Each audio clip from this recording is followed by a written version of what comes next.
Então, mais uma vez, muito obrigado, professor, e estamos prontos para escutá-lo.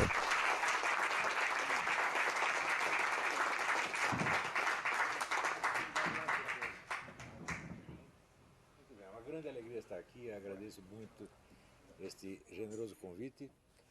Especialmente me alegra estar aqui na presença de pelo menos 3... Melhorou? Não? Não melhorou. Nada? Me alegra especialmente estar aqui na alegria de pelo menos 3 heróis da América Latina. São Pérez Antunes, Coronel Plazas e Armando Valladares, cujo livro eu li mais de 20 anos atrás e que teve uma influência muito grande na minha vida. Agradeço muito ao Instituto e ao Museu por essa oportunidade. Muito bem, o nosso assunto ele tem várias portas de entrada possíveis, pode-se entrar nesse assunto por várias vias, e eu vou aproveitar uma coincidência que hoje um repórter do New York Times, que está ali atrás, me perguntou por que tipos como eu e Bolsonaro somos frequentemente chamados de fascistas. Né? Então vamos entrar pelo lado do fascismo. Qual é a origem do fascismo? O fascismo começa por volta de 1910, com uma discussão interna no movimento socialista italiano e com, vamos dizer, uma cisão do movimento socialista baseada na teoria enunciada por 2 grandes teóricos do fascismo que se chamam Enrico Corradini e Alfredo Rocco. Alfredo Rocco, que, se bem me lembro, depois veio a ser ministro do governo Mussolini. E eles tinham uma teoria de que o sujeito agente, a força principal da Revolução Mundial, não podia ser a classe proletária, e aliás não podia ser nenhuma classe social, porque as classes sociais estavam condicionadas e circunscritas aos seus países de origem. Não havia, por exemplo, um proletário internacional. Proletário internacional era apenas uma maneira de dizer, mas se o proletário italiano saísse dali e fosse para a Alemanha, ele não seria um proletário na Alemanha, ele seria um mendigo. Então, a condição de proletário é uma condição nacional. Então eles pensavam, se queremos uma revolução mundial, o sujeito ativo dessa revolução não pode ser a classe proletária, não pode ser nenhuma classe. Somente a nação pode ser o agente da revolução mundial. Então a ideia, vamos dizer, de nações revolucionárias, ou seja, nações proletárias contra nações burguesas, ou nações exploradas contra nações exploradoras, esta foi a origem do fascismo. Se vocês observarem bem, vocês verão que depois da Segunda Guerra, esta estratégia foi adotada por todo o movimento comunista mundial. O movimento terceiro-mundista criado por Stalin não é nada mais do que isto. Se pegamos a história do Partido Comunista Brasileiro, por exemplo, vocês verão que a partir da Segunda Guerra, já na época do governo Getúlio Vargas, a estratégia era a aliança entre o proletariado e a burguesia nacional contra o imperialismo. Então, é a nação proletária contra a nação capitalista imperialista. Isso foi adotado em todo o mundo. Isso é a mesma coisa que dizer que o movimento comunista internacional, depois da Segunda Guerra, se transformou num movimento fascista internacional. E é por isso mesmo que eles xingam os seus adversários de fascistas para ocultar a realidade da sua própria política. Muito bem, se pegamos desde o início do movimento comunista com Karl Marx, nós veremos que sempre todo o mal e a violência, a criminalidade que estavam intrinsecamente associadas a esse movimento eram justificadas em função de fins a que essa violência, esse mal deveriam servir, de maneira que o mal serviria ao bem. Como diz o fim, justifica os meios. Então, por exemplo, a Revolução Proletária, com todo o sangue que derramasse, como derramou na Rússia e em outros lugares, se justificaria em função de um futuro de liberdade e prosperidade para o proletariado. Isso jamais se realizou, evidentemente. Como jamais se realizou, então foi preciso mudar o discurso. Passamos da Revolução Proletária para a Revolução das Nações Exploradas contra as nações exploradoras. Porém, isto também não se realizou. As nações ditas exploradas que se revoltaram contra o imperialismo tiveram, sob o regime socialista, sob o regime revolucionário, uma sorte muito mais miserável desgraçada do que tinham antes. Cuba, por exemplo, você vê que Cuba era, vamos dizer, a quarta economia da América Latina, agora é a 27ª, uma coisa assim. Quer dizer, Cuba se desgraçou a si mesma, né? Buscando, sob o pretexto de libertar-se do imperialismo, ela se desgraçou. Eu acho muito engraçado quando dizem que a culpa da miséria cubana é por causa do bloqueio, é porque os Estados Unidos não comerciam com Cuba. Mas antes da Revolução, a desgraça não era justamente o fato de que os americanos comerciavam com Cuba? Então, eu não sei então se o imperialismo atrapalha mais pela sua presença ou pela sua ausência. Antes reclamavam da presença, agora reclamam da ausência. Então, tudo isso aí, é claro que são pretextos meramente verbais, é só uma tagarelice sem sentido. Porém, entre os anos 50 e 60, as pessoas mais inteligentes que havia no movimento comunista, que era um grupo de filósofos alemães, filiados ao que eles chamavam Instituto de Pesquisas Sociais, também chamado como Escola de Frankfurt, começaram a perceber que as grandes contradições e conflitos do capitalismo estavam se dissolvendo. Então, o proletariado, por exemplo, já não podia ser a grande força revolucionária, porque ele tinha sido absorvido pelo capitalismo e estava servindo ao capitalismo. A condição de vida do proletariado tinha melhorado muito, eles estavam prosperando em toda parte e eles estavam se sentindo muito bem no capitalismo e não queriam fazer revolução nenhuma. As nações exploradas também, né, viviam praticamente da ajuda dos seus exploradores, como a própria Cuba. Cuba vivia do dinheiro americano. Eu acho que saiu o dinheiro americano, antes reclamava porque o dinheiro americano estava lá, agora reclama porque não está mais lá. Então, as contradições todas acabaram. Então, como é que nós vamos destruir o capitalismo se não há contradições internas nele que nós possamos explorar? Então, esses filósofos, dos quais o chefe, vamos dizer, o fundador disso aí foi o filósofo húngaro Georgi Lukács, mas os outros eram todos alemães, Max Horkheimer, Theodor Adorno, todos eles. Né? Então, eles formularam o problema assim: já que no capitalismo não há mais contradições econômicas que nós possamos explorar, e entre as nações ricas e pobres também já não há aquela contradição que havia antes, o que nós podemos explorar como mecanismo destruidor do capitalismo? Que contradição interna nós podemos encontrar dentro dos países capitalistas que nós possamos explorar para destruí-los?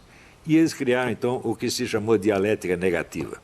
Dialética negativa consiste apenas em encarar tudo o que existe sob o aspecto negativo e encarar o lado de mal, de exploração, de crueldade que existe em tudo, todas as relações humanas possíveis. Relações que tanto pode ser abarcar a sociedade inteira, quanto pode ser relações pessoais. Por exemplo, a relação entre marido e mulher, pai e filho, professor e aluno, e assim por diante. Eles começaram a enxergar o mal em tudo, tudo, tudo. E acreditavam, com razão, que com isso estavam realizando um programa que Marx havia enunciado, mas jamais realizado, e que Marx definia como a crítica radical de tudo quanto existe.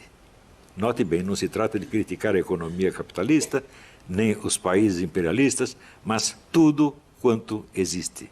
Né? Então você critica o casamento, a educação, a amizade, a economia, o trabalho, a lei, a moral, tudo, tudo, tudo é ruim, tudo é demoníaco. E eles se dedicaram a esse trabalho durante 40 ou 50 anos, por exemplo, quando muitos deles eram judeus que fugiram da Alemanha, com justa razão, fugindo da Alemanha, porque seriam mortos lá. Chegaram nos Estados Unidos, eles receberam aqui os melhores empregos, né, prêmios, eram paparicados e aplaudidos, tudo lá, e eles escreveram livros de que a sociedade americana é exatamente a mesma coisa que a sociedade alemã. Você fala, eles são loucos? Não, eles são simplesmente os autores da dialética negativa. Eles veem tudo pelo lado mal, inclusive as melhores coisas que existem. Ora, quando você se torna o crítico radical de tudo quanto existe, você se colocou acima da realidade existente. Toda a realidade é má e você é o crítico que a examina, analisa e condena. Automaticamente você está colocado acima da realidade, acima do universo, não apenas acima desta sociedade onde você vive, mas acima do universo inteiro. Só que, um momento, em que você se transformou? Você virou Deus?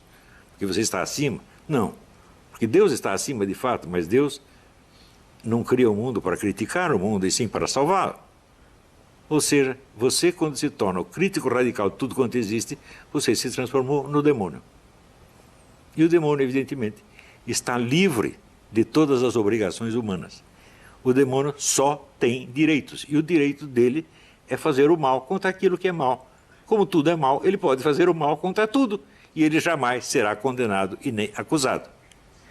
Veja, isto quer dizer que esta política esquerdista hoje, ela tem sobre o seu público, especialmente o público jovem, um tipo de atrativo que é completamente diferente da que tinha antes.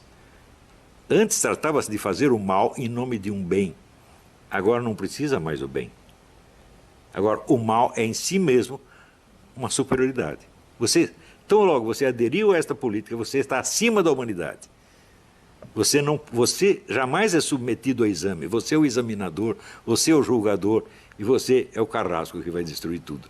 E você jamais será examinado. Vejam, aconteceu um fenômeno, um fato singular, muito significativo. Após ter jogado milhões de jovens contra seus pais, contra seus professores, contra as leis, contra a moral, contra tudo.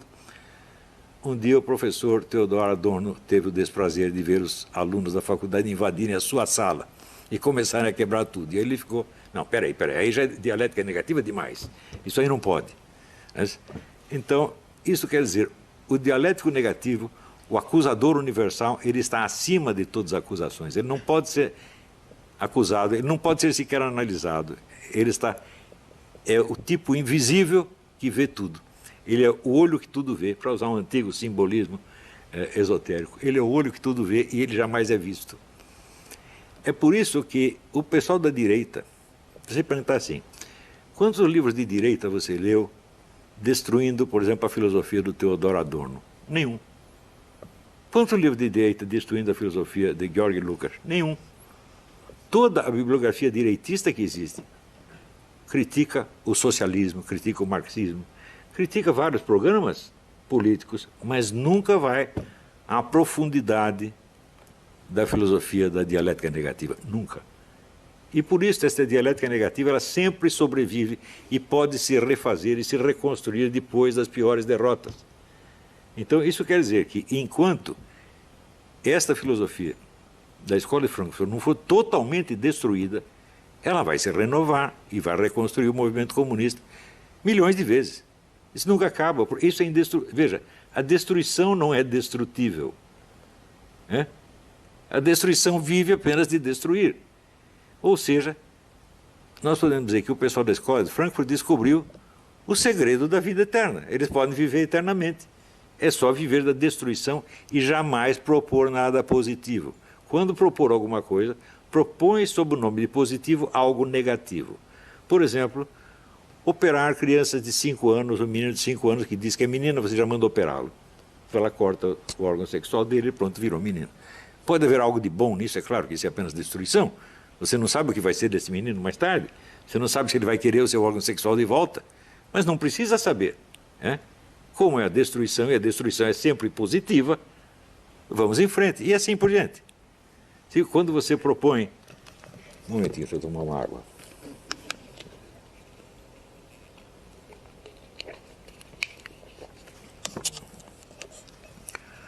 Quer dizer, a legalização universal do aborto. Pensa bem. Alguém pode provar que um feto é um ser humano apenas uma coisa? Existem provas de uma coisa, existem provas da outra. Essa discussão pode continuar eternamente, ninguém chega a uma conclusão, um não convence o outro não convence um. Então significa o seguinte, nenhum de nós sabe a resposta dessa pergunta. Se nós não sabemos, então há 50% de chances para um lado e 50% de chances para o outro. Portanto, a escolha não é racional. Isso quer dizer que aquele que é a favor do aborto, ele não é por motivos racionais, ele é porque ele quer. Ele quer o aborto universal. E ele quer porque o aborto universal é negativo e, portanto, do ponto de vista dele, será sempre positivo. E assim por diante. Tudo que as pessoas consideram mal passa a ser considerado bom. O bem só existe sob a forma do mal. E esta é a essência, esse é o segredo da Escola de Frankfurt. Isso tem um atrativo infinitamente maior do que a velha revolução proletária ou a velha revolução fascista. Porque tanto a revolução proletária quanto a revolução fascista, elas alegavam um bem futuro que era a justificativa do mal que se está fazendo no presente. Era a finalidade boa que justifica o meio mal. Portanto, essas revoluções podiam ser criticadas em nome do quê? Dos fins que elas mesmas se propunham. Quando você via, por exemplo, que no regime socialista os proletários estavam passando muito mais fome do que no regime capitalista, você via que a revolução tinha falhado a realizar o fim que ela se propunha. Então ela podia ser criticada em nome do seu fim. Do mesmo modo, você vê, a revolução fascista prometia que, vamos dizer, as nações que estavam sendo exploradas e roubadas seriam as dominadoras. Não é isso? Então, sei lá, o Hitler vai propor um Reich que vai durar 1000 anos. Durou 12 e acabou muito mal. Não é isso? Mussolini acabou pendurado, assassinado e pendurado pelas pernas, e a Itália perdeu tudo. Então, essas revoluções podiam ser criticadas em nome dos fins positivos em nome dos quais elas faziam mal. Mas a nova revolução, a revolução da dialética negativa, não pode ser criticada por nada. Porque ela tem o monopólio da crítica, ela tem o monopólio do discurso destrutivo. E o monopólio do discurso destrutivo transforma o seu portador num tipo sobre-humano. Ele jamais pode ser condenado em nome de nada, nem mesmo da própria revolução. Você vê que os antigos comunistas ainda tinham a possibilidade de ter que fazer uma autocrítica. Nós erramos em tal ponto agora. Agora não há mais erros, meu Deus do céu. Está entendendo? O poder atrativo desta coisa é ilimitado. E pela mesma razão, não adianta discutir contra esta revolução com os argumentos e armas com que se usava contra a revolução proletária e a revolução fascista. Não adianta mais. As pessoas não são mais acessíveis a esse tipo de argumento, por quê? Elas são sobre-humanas. Você percebe? Um sujeito, por exemplo, que ele nasceu homem e decidiu virar mulher, bom, alguns acabam parecendo mulher mesmo, mas a maioria não acontece, o sujeito continua parecendo homem. Então você olha e vê um homem, mas ele diz, mas eu me sinto mulher e você não tem o direito de me olhar como os seus olhos me veem, você tem que me olhar como eu quero ser visto. Isso quer dizer que a piada do Groucho Marx, afinal você vai confiar em mim ou nos seus próprios olhos? Virou realidade. Você tem que negar você tem que furar os seus olhos. Né? Você não tem o direito de enxergar as coisas como você as enxerga. Você tem que enxergar como o seu interlocutor quer ser enxergado. Então ele se colocou numa posição supra-humana. Ele não está mais em condição de ser julgado pelos mesmos critérios com que nós somos julgados. Ou seja, ele pode nos proibir de falar, sem jamais ser acusado de opressor ou de estar fazendo censura. Ele impedir você de falar significa o quê? Isso é liberdade de imprensa. Né? Em Cuba existe liberdade de imprensa, tanto que todos os jornalistas estão na cadeia. Colocados na cadeia é liberdade de imprensa. Por quê? Cuba não pode ser julgada por critérios humanos. Cuba não tem mais uma finalidade positiva que ela precisa alcançar para justificar a sua revolução. O seu fracasso se transformou no seu sucesso, porque quem determina o que é fracasso ou sucesso são eles mesmos. Fidel Castro, muitas vezes, quando a pessoa diz, não, mas o povo cubano está passando fome, diz aqui, nós não temos aqui esse consumismo obsceno que vocês têm nos Estados Unidos. Nós comemos apenas o que é necessário. Né? Vocês comem 2 bifes todos os dias, nós comemos 1 bife por ano. E estou muito orgulhoso disso. Né? Ou seja, o fracasso se torna um sucesso. Por quê? Porque o mal se tornou bem. E todo o bem que existe... Me diga uma coisa, existe algum bem humano que seja absoluto? Não. Nós somos apenas humanos, nós não somos Deus. O bem absoluto só Deus consegue fazer. Tudo que nós fazemos, nós dizemos assim, o bem predomina. Mas não quer dizer que ele seja 100%. Ele é, digamos, 90%, 80%. E nós nos satisfazemos com isso. Mas eles, onde houver 10% de mal, eles vão dizer que é tudo mal. E esse pequeno mal, ele está presente em tudo. Então, é tipo de, vamos dizer, falácia filosófica que se enuncia da maneira seguinte, tudo é tal coisa. Por exemplo, se você disser, tudo é energia. Eu digo, bom, existe algum fenômeno onde a energia esteja ausente? Não. Ela tem que estar presente em tudo. Ou seja, tudo é sexo. Existe alguma ação humana que não tem nenhum elemento sexual, fala, bom, pelo menos o agente vai ter que ser o homem ou a mulher, uma terceira coisa. Então o sexo estará presente. Ou tudo é a lei da gravidade. Bom, a lei da gravidade jamais vai estar ausente. Então, todo fator que está presente em todos os fenômenos não pode ser causa de nenhum deles. Mas a técnica hoje é a seguinte, você pegar o fator que está presente em tudo e dizer que ela é a causa, e usar como argumento justamente a onipresença dela. É claro que é uma falácia filosófica, falácia lógica ridícula, grotesca. Mas isso convence as pessoas. Então,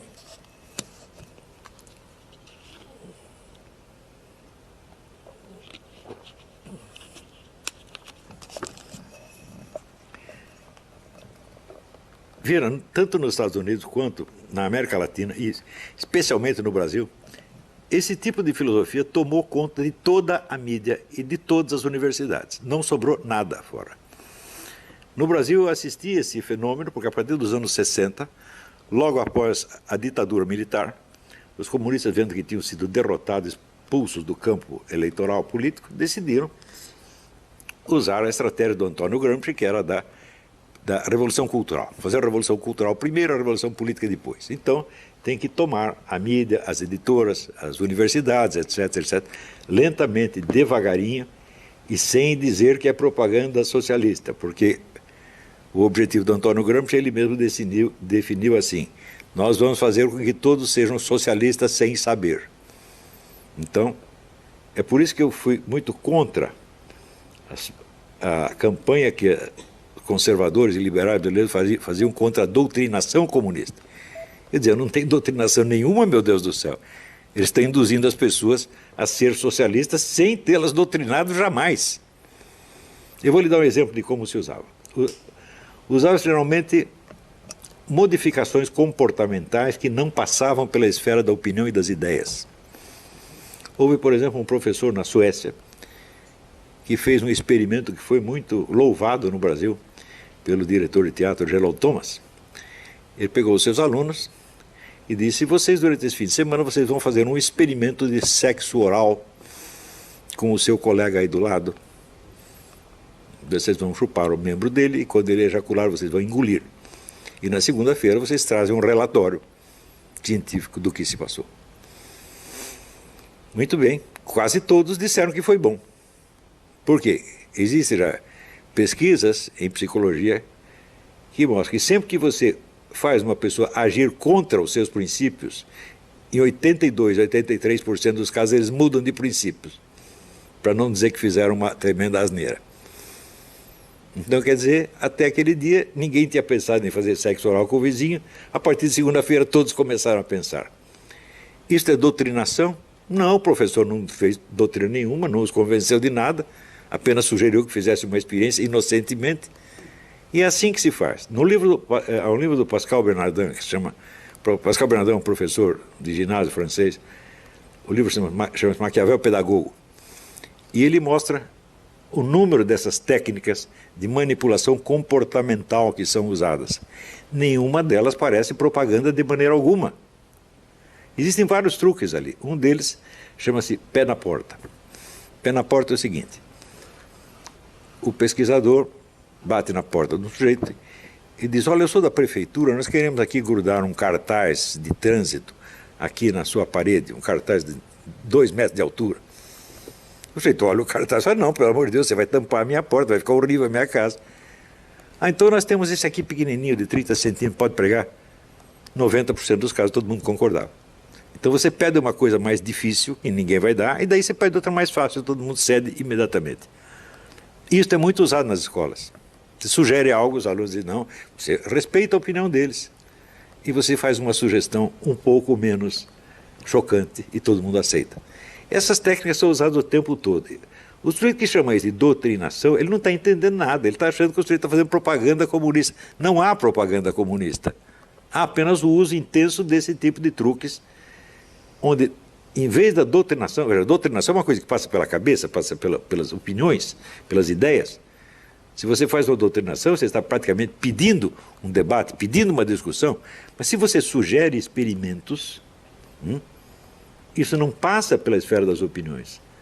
Você muda a conduta diretamente sem passar pela máquina opinante que tem na cabeça de cada um.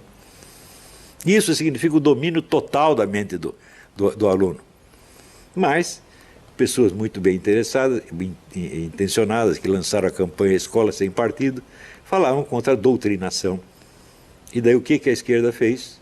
A esquerda disse, estão querendo nos censurar, estão querendo nos impedir. Então, veja, a facção que dominava tudo e que baniu completamente a opinião adversária do espaço dominado, começou a fingir que ela estava sendo censurada, ela estava sendo perseguida, ela estava sendo oprimida. E você veja, isso significa que o pessoal da direita, conservador, liberal, não entendeu o que estava acontecendo. O que estava acontecendo? Uma coisa estavam combatendo outra que não existia. Isso acontece praticamente no mundo inteiro. Eu vou lhes dar um exemplo. Eu sempre ando aqui com o meu cachimbo.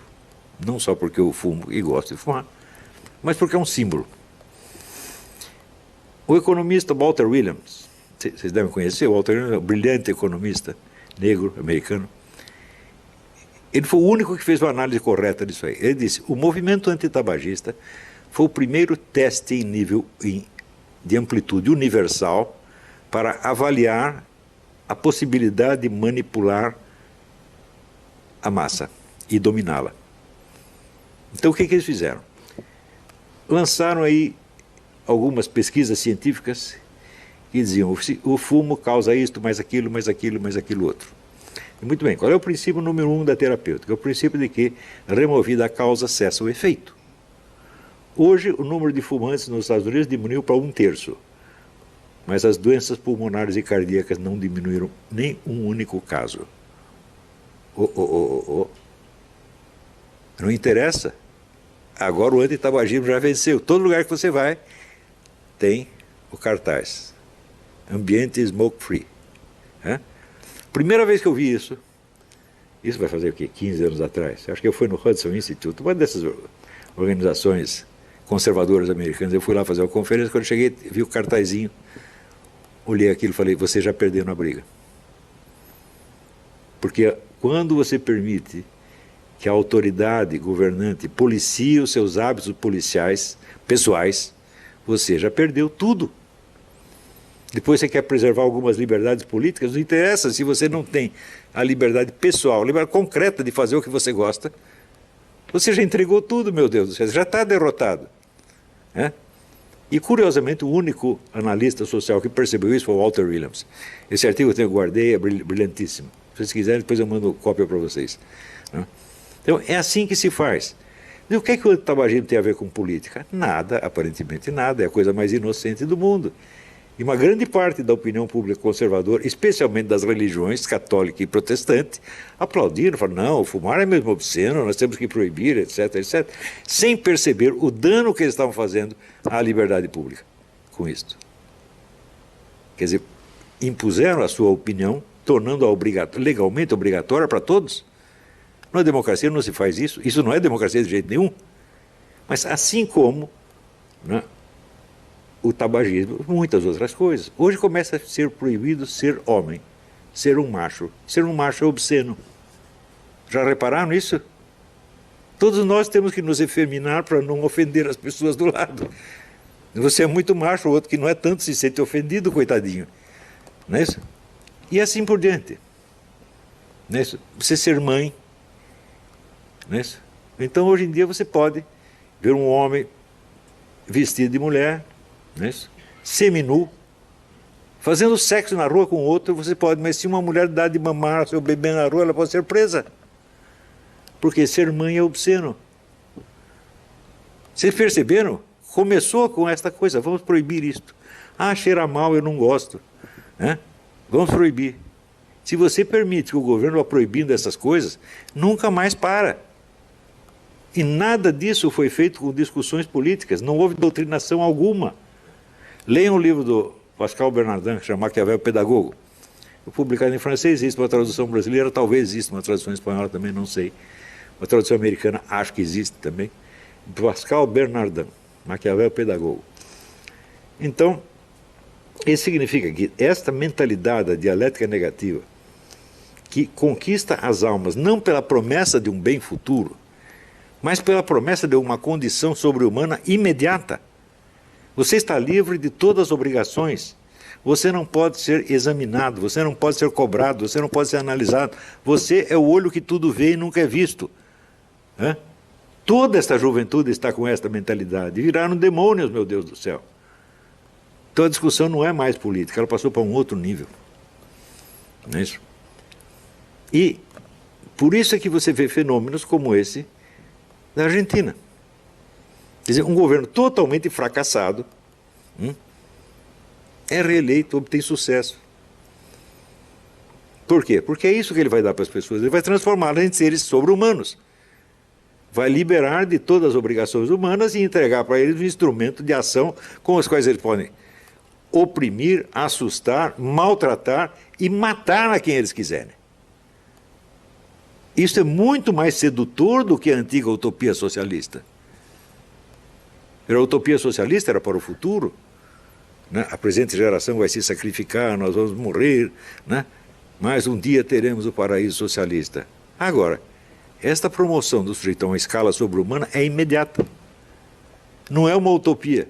Você começa a viver isso no primeiro momento. Quer dizer, você pega um homem assim, uma fisionomia, sei lá, parecendo Schwarzenegger, né? Ele veste uma calcinha, um sutiã, e ele diz que você é obrigado a vê-lo como mulher. Você diz, mas eu não aguento, eu não consigo. Tento ver uma mulher, mas eu não vejo, eu vejo um homem. Ah, você é um criminoso, você vai para a cadeia. É isso que eles estão fazendo, gente, e nós estamos aceitando essa brincadeira. Porque não percebemos a profundidade, vamos dizer, do impulso diabólico desses homens da Escola de Frankfurt. De como é possível o sujeito sai da Alemanha nazista onde iriam matá-lo. Ele vem para um país onde é o contrário, ele tem liberdade, tem bom emprego, todo mundo trata bem, e ele diz que é a mesma coisa. Quer dizer, é uma ingratidão absolutamente demoníaca. Você não percebe a diferença da Alemanha nazista, dos Estados Unidos e a democracia americana, o que há? E ele diz isso não é num artiguinho de jornal, ele escreveu um livro desse tamanho, chamado Personalidade Autoritária, onde está lá, segundo ele, está demonstrado que a sociedade americana é igualzinha à sociedade nazista. Então por que você saiu de lá e veio para cá? Por que você não ficou lá mesmo? Ou seja, isto é o que eu chamei de paralaxe cognitiva. Paralaxe cognitiva é um deslocamento total entre o eixo da construção teórica do filósofo e o eixo da sua experiência real. Ou seja, o que ele está descrevendo, o que ele está dizendo, desmente flagrantemente a experiência real dele. E isso é uma coisa que existe, vamos dizer, é um mal permanente do pensamento ocidental nos últimos 4 ou 5 séculos. Eu dou um exemplo, por exemplo, Karl Marx, o próprio Karl Marx é um exemplo disso, onde ele diz que todas as classes sociais têm uma visão deformada da história. Por quê? Elas têm interesses em jogo e a sua visão das coisas é deformada pelo seu interesse oculto. Exceto o proletariado. O proletariado não tem interesses especiais, os interesses deles coincidem com os da humanidade inteira, então o proletariado é a única classe que pode ter uma visão objetiva da realidade histórica. E em seguida, ele, Karl Marx, que não só não era um proletário, mas nunca tinha visto um proletário, escreve a visão objetiva das coisas segundo a visão proletária. Eu digo, mas espera aí, mas a sua existência é o desmentido da sua teoria. A sua existência demonstra, quer dizer, se a visão proletária é a verdade, é a realidade, a sua existência demonstra que um burguês pode ver a realidade tão bem quanto um proletário. E você acaba dizendo que ele não pode. Ou seja, a mesma coisa que escrever, eu, Karl Marx, não consigo escrever esse livro. Mas você escreveu. Então, isso não é hipocrisia. Isso não é nem falsidade, isso é um outro fenômeno que eu chamei de paralaxe cognitiva. Se fosse hipocrisia, ele estaria consciente do que ele está fazendo. Mas ele escreve isso com total inocência. Ele não percebe que sua vida é um desmentido da sua obra, que a sua experiência real diz o contrário do que ele está dizendo em palavras. E hoje é claro que este pessoal da Escola de Frankfurt, todos eles padecem de paralaxe cognitiva. Porque a premissa número 1 da dialética negativa é o seguinte: eu, o autor da dialética negativa, jamais serei submetido a ela. Eu, o autor, né, da análise pejorativa, jamais serei objeto de análise pejorativa. Porque se for, você está liquidado na mesma hora. Se você pegar, por exemplo, né, Max Horkheimer era o presidente, foi o presidente da escola de Frankfurt durante muito tempo. Ele era um homem milionário e os empregados da escola ele pagavam um salário de fome. Ou seja, ele era um capitalista mais explorador do que qualquer capitalista. E ele não via nenhum problema nisso aí. Ele não fez isso de maldade, nem de hipocrisia. Ele fez porque era natural nele fazer assim. Era natural a ideia de que ele jamais seria objeto de dialética negativa. Do mesmo modo, Theodor Adorno e outros tantos. A influência que essa escola teve na América e, sobretudo, no Brasil, é imensurável. E ela é imensurável por quê? Porque ela tem um atrativo hipnótico muito maior do que o capitalismo ou o fascismo. Veja, Karl Marx, Lenin, Mussolini, Hitler jamais conseguiram angariar tantos adeptos tão facilmente. Veja, se você pega os livros de Max Horkheimer, Theodor, são livros dificílimos de ler. De como é que isso ganha tantos adeptos? Porque você não precisa ler, meu filho.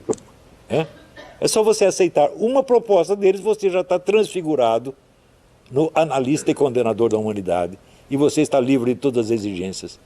Ninguém pode cobrar nada de você. Então você tem milhões de idiotas que viraram julgadores da humanidade. Eles estão sentados vamos dizer, como é que se diz, numa mesa de juiz, coloca a humanidade ali no banco dos réus e condena e pronto, acabou. E ninguém se lembra de fazer o mesmo com eles. Por quê? Porque a tradição de análise, tradição de discussão dos liberais e conservadores vem do mundo anglo-saxônico e eles entendem tudo como se fosse uma disputa entre o Partido Conservador e o Partido Trabalhista britânico. Os dois sentados no parlamento, cada um do seu lado, discutindo educadamente, de vez em quando um fazendo umas piadinhas sobre o outro e tudo não passa disso. Ora, a política da escola de Frankfurt não é apenas de destruição do capitalismo, é destruição de tudo exceto eles. É a proposta mais cruel, mais sádica que alguém já fez. E até hoje ninguém percebeu isso. Por quê? Porque os homens da escola de Frankfurt jamais pertenceram ao Partido Comunista Soviético. Então todo mundo diz, não, eles são comunistas, mas eles são mais moderados do que Stalin. Fala, não, Stalin comparado com eles era um doce de coco, era um anjinho. Stalin nunca disse que era para destruir tudo que existia de bom. Eles disseram. Por trás de todo bem existe o mal. Para dar um exemplo de coisa ruim que eles desejavam destruir, Michel Foucault, que foi um discípulo deles e até radicalizou a proposta deles, ele era contra as pessoas terem paz. Ele achava que a pior coisa do mundo é a existência de paz. Por que para nascer nós precisamos de um pai? Que coisa mais injusta. Nós precisamos acabar com isso. Você vê que isso ele era contra o capitalismo? Não. Ele era contra o capitalismo, contra o socialismo, contra a natureza, contra a história, contra tudo. Só não era contra ele mesmo. Pierre Magnard, que sim, é um grande filósofo, foi colega dele, amigo dele, né? Disse, ele sempre foi louco. E, no entanto, as pessoas leem. Claro, o Michel Foucault não é nenhuma besta, de vez em quando ele tem umas intuições brilhantes sobre isso, sobre aquilo. Mas essa é uma característica a diferença fundamental entre a filosofia antiga e medieval e a filosofia moderna é o seguinte: em geral, os filósofos antigos, como Platão e Aristóteles, eles têm razão no conjunto e eles erram um monte de detalhes. O de hoje é o contrário, eles erram no conjunto, mas acertam em um monte de detalhes. Se você lê as obras de Karl Marx faz análises brilhantes sobre isso, sobre aquilo, sobre aquilo. Quando você vai ver o conjunto, não faz sentido nenhum. E o Michel Foucault, a mesma coisa. Michel Foucault faz análise, por exemplo, faz análise do quadro Velázquez, das meninas. A análise é brilhante, claro, mas o conjunto da filosofia do Michel Foucault não faz o menor sentido. E ela é baseada no quê? Na maldade. Este é o ponto. Nós não podemos aceitar essas pessoas como interlocutores genuínos. Dizer, não, eu sou apenas contra as suas ideias, mas vou preservar a sua pessoa. Fala, não, meu filho, as suas ideias até que são boazinhas, que não prestem a sua pessoa. Isto, eu disse muitas vezes, no debate com João Pedro Stedler, que era o chefe do movimento do Sem Terra, tive um debate com ele na Bienal do Livro em Porto Alegre, eu não lembro o ano, talvez minha esposa lembre. 2000 e pouco, é. E a plateia inteirinha era de membros do MST. E eu falei para eles, olha, eu não sou totalmente contra a sua proposta, a reforma agrária, eu não sou contra essa porcaria do seu líder, esse homem não presta. Eles ficaram assustadíssimos, né? E daí começaram a vaiar para não poder falar. Peguei o microfone e disse, cala a boca! Todo mundo ficou quietinho. Porque eu conheço a fraqueza dessa gente. Eles são maus para esconder a sua profunda fraqueza. A crueldade deles expressa o medo que eles têm de existir e de assumir a responsabilidade da existência adulta. Eles não querem isso. Eles nunca chegam à maturidade e não querem. Eles querem continuar brincando de que eles são os julgadores da humanidade. Todo o Foro São Paulo é baseado nisso e por isso ele faz sucesso. E por isso, quantas derrotas ele sofra politicamente, ele vai se refazer. Então, o professor Sanches tem toda a razão. Nós não podemos ser os antagonistas do Foro de São Paulo. Nós temos que destruir o Foro de São Paulo. Destruir para que isso nunca mais se levante, para que ninguém... Veja, hoje em dia o nazismo não é proibido. O comunismo também tem que ser. O Foro de São Paulo também tem que ser. Isso não é política, isso é crime. Os suíços chegam, nós temos que matar todos os judeus. Isso é política? Não, isso não é política, isso é crime. Nós não podemos... vamos discutir aqui, educadamente. Devemos matar os judeuzinhos, sim ou não? Você acha que tem sentido uma discussão dessa? Não tem nada. Cala a boca, burro, põe na cadeia, tampa sua boca com uma rolha. Isso se não condenar à morte logo. Nós não podemos aceitar mais a existência dessas coisas. Não podemos aceitar, vamos dizer, a ideologia criminosa como se fosse uma proposta política. Isso não é uma proposta política. Isso é psicopatia. Isso é crime. Então, esta aí é a minha conclusão. Muito obrigado pela sua atenção.